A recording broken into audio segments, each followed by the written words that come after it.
We have all met a drifter and we've all thought, bloody hell, I do not want to be like them. Hey sailors, welcome back to Cruising as Crew. Today we are going to go through the 5 different crew members that you will find when you go to work on a cruise ship, or maybe you are going on a cruise.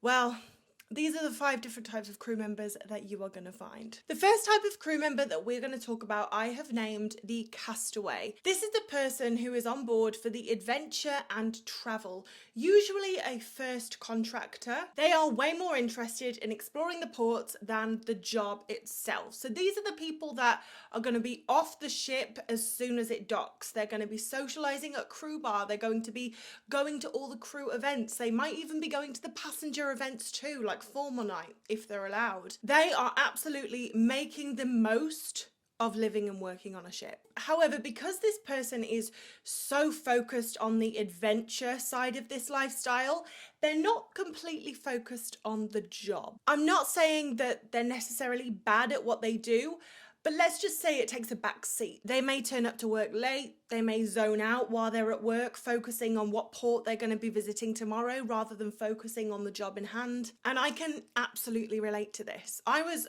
100% a castaway on my first contract as well. We were going around Australia, and yeah, you best believe that while I was massaging people in the spa, I was thinking about what I was going to do tomorrow in Sydney or Melbourne or Darwin. And it's completely understandable because working and living on a ship is going to be so different to anything you've ever experienced before. It's completely normal to get caught up in the lifestyle and be more focused on that than your actual job. But because of this, first contractors sometimes get a bit of a bad rep. Like when you've worked on board for a while and you hear that a new contractor or a new joiner is coming to join your team, everyone's a little bit like, oh, okay. Because even though everyone has been in the position of a castaway before, you kind of know what to expect. Like, they're gonna be really enthusiastic, as they should be, but they're gonna be more enthusiastic about the traveling and the partying rather than the actual job. The next type of crew member I want to discuss, I have named the anchor.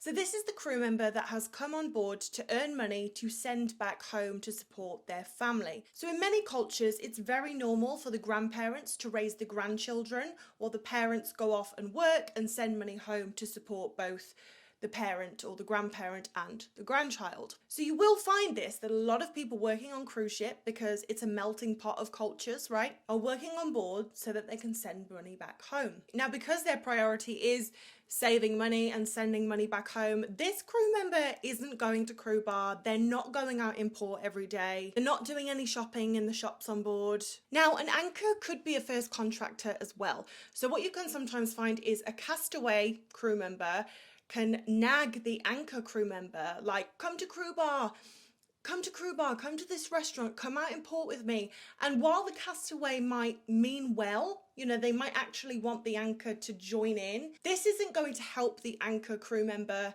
continue making the right decisions. Because let's be honest, the anchor crew member probably wants to go to crew bar, probably wants to go out in port, but they're focused on making the right choice for their family. So if the castaway is constantly nagging them to go to crew bar or go shopping or go to a restaurant, eventually the anchor is just going to distance themselves from this person, because ultimately the anchor and the castaway have very different reasons for working and living on board a cruise ship. The anchor is doing it for their family and the castaway is doing it for themselves, and neither reason is right or wrong, but they're just opposing. I am really sorry if you can hear the rain. I have a Velux window and it has started hammering it down, so I do apologise if you can hear the rain in the back, but we're going to carry on. So when you do encounter someone who fits the anchor profile, don't nag them, but what you can do for them is just keep an eye. Because this particular type of crew member is not going to crew bar or going out in port, they're probably not going to be ultra social, which means it's harder to create a community of people. So often it can be quite lonely for them, which is why it's good to keep an eye on them and just make sure that they're okay. However, this isn't always the case, because generally there are a lot of anchor crew members on board a cruise ship. You know, they're just there so they can save money to send home to their family. And usually these people gravitate towards each other, and on an evening, if they've got the same kind of time off, they'll go around to someone's cabin and play a game of cards.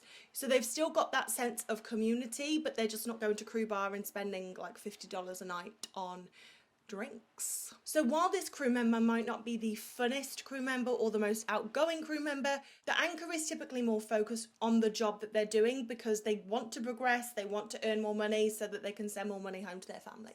The third type of crew member that you will find on board a cruise ship, I have named the navigator. The navigator has been working on board a cruise ship for a few years. So they have moved past the initial excitement of ship life and traveling, and now they are taking their job more seriously. And they've usually by this point struck a good balance between enjoying ship life and being good at their job. So people who have completed a few contracts usually fall into this category.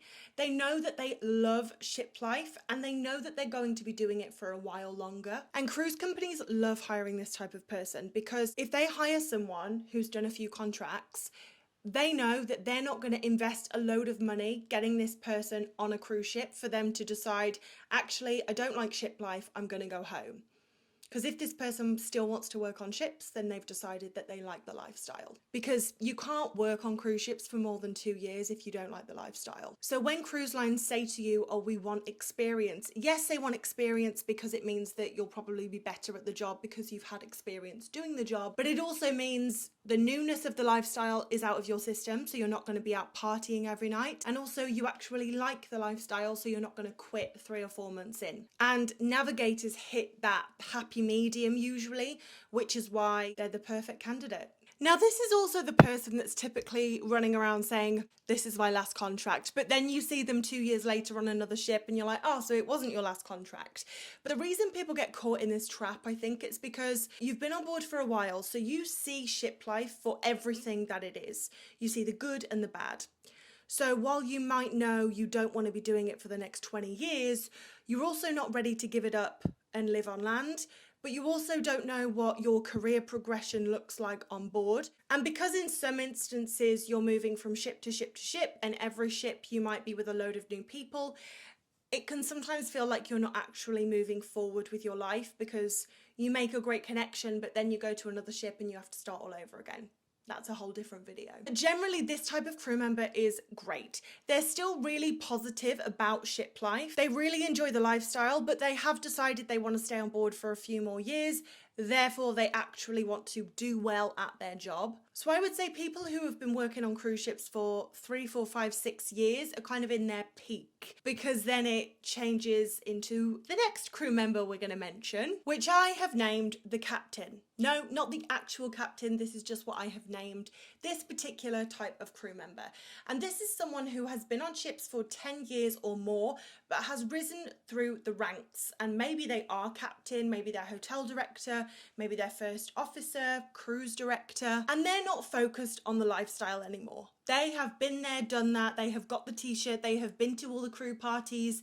They have made all the friends, and they are solely focused on their job. Because the higher ranking they are, they've obviously got a lot more to lose, and they're not going to risk their career for a night at the bar. So generally, you won't see the higher ranking officers / crew members at the bar going out in port very much, because by that point you're probably getting paid, I don't know, $8,000 plus a month. So you are completely focused on the job that you're doing. And these people are generally really positive about ship life because they've made it work for them. You know, they've taken full advantage of the opportunities available to them and they've climbed the ladder. So at this point, ship life is about dedication to the job rather than enjoying ship life. But then we also have another type of crew member that has been working on cruise ships 10 years plus, and I have named this crew member the drifter. So this crew member has been working on board cruise ships for 15 years plus.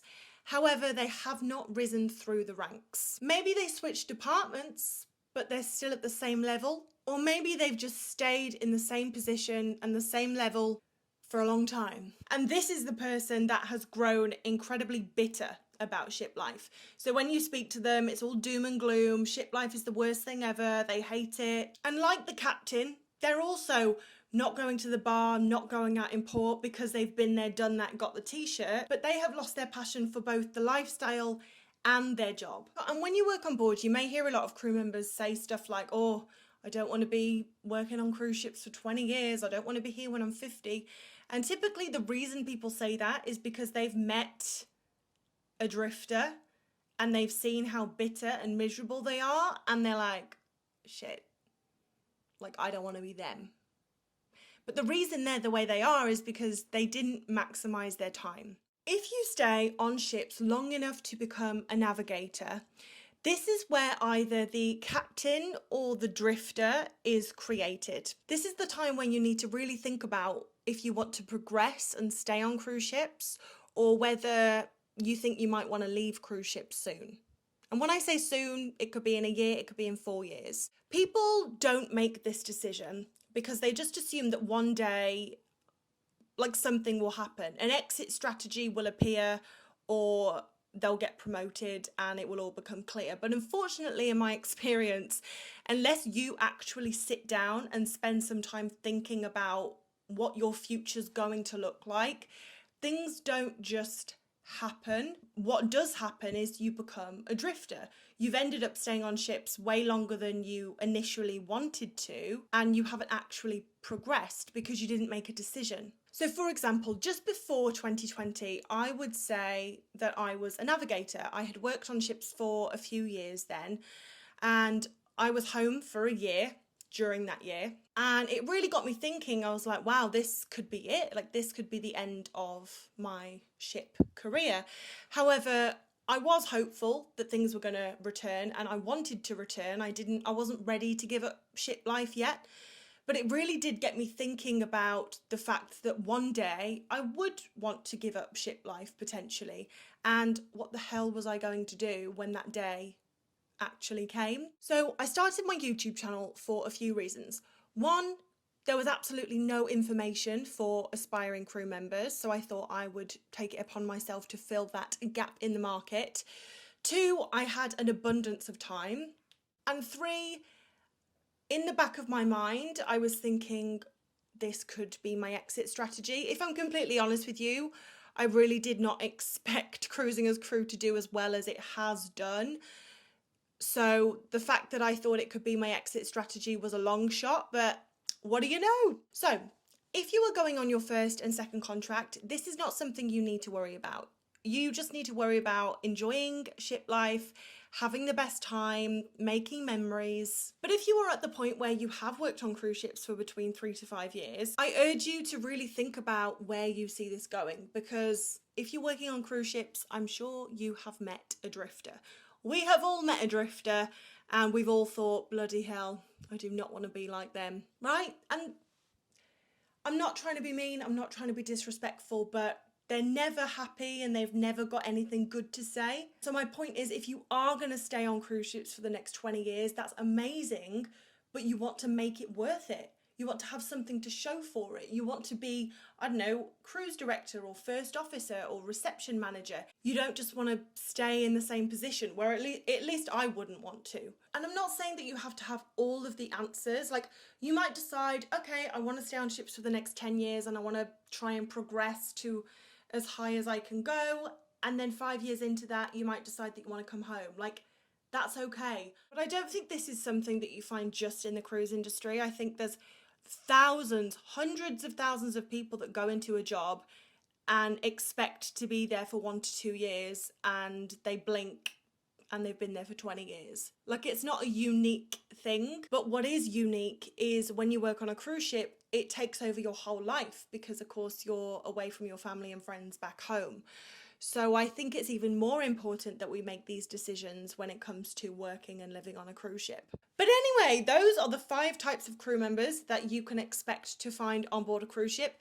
Let me know if you have met a drifter. Let me know if you've met a captain. Let me know if you're a navigator and you are deciding what to do, whether to come home, whether to stay and progress. Or maybe you don't need to worry about this yet because you are a castaway.